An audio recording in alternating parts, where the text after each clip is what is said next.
I've been doing a lot of research lately on Tzeporah Berman, the anti-oil activist that Rachel Notley and the NDP hired on to the oil sands advisory panel. You know, I keep coming across the same information and the same quotes, just like these ones. We need to keep the majority of the carbon that we have left, the majority of the oil, the majority of the coal in the ground. We're not going to be able to avoid runaway climate change unless we keep it in the ground. I swear, even years apart, she has these anti-oil mantras that she repeats constantly. But then I came across something really unusual. I came across this paper written by two other anti-oil sands activists, McDonald Stainsby and Drew Oja J. This entire work criticizes Berman and some of her pals for making backroom deals with oil industry bigwigs and taking millions of dollars worth of funding from outside sources, like the Pew Charitable Trusts and the Rockefeller brothers. They even created a funding map to show just where all of those millions of dollars are going. Of course, Forest Ethics is in on the deal, and also the Tides Foundation and the Pembina Institute, to name a few. You may remember from my last video on Berman that Forest Ethics is where she started making backroom deals with the government and the oil industry.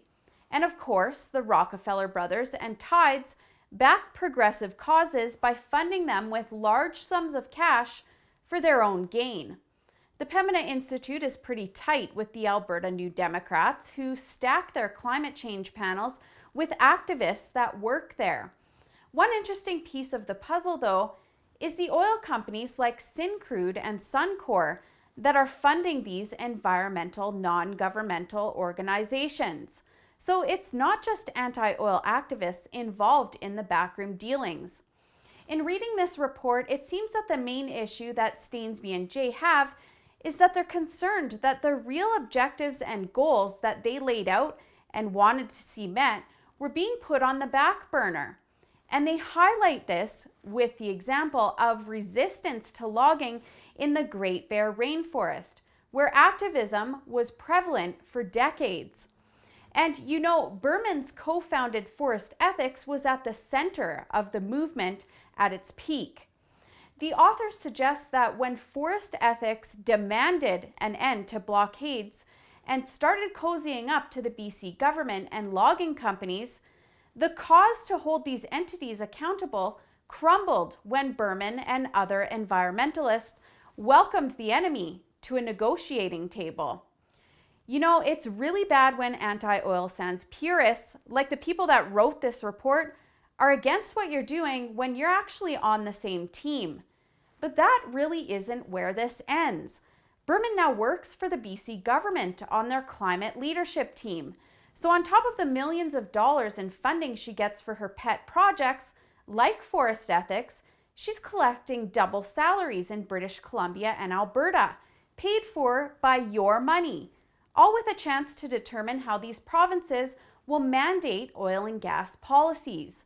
And by the way, in my last story, I mentioned that I wouldn't be surprised if Tzeporah Berman was the bug in Leonardo DiCaprio's ear when it comes to his environmental activism.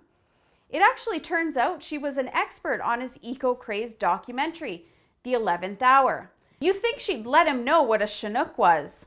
If you want to let Rachel Notley know that it's not okay for her to hire anti-oil sands activists that trash talk Canada's oil and gas industry, sign our petition at fireberman.ca. Let the NDP know that it's unacceptable to use your taxpayer dollars to pay people that have actively campaigned against the industry. For the Rebel.media, I'm Holly Nicholas. Thanks for watching. Click here to never miss a Rebel update. Want even more of the Rebel? Well, click here to become a premium member.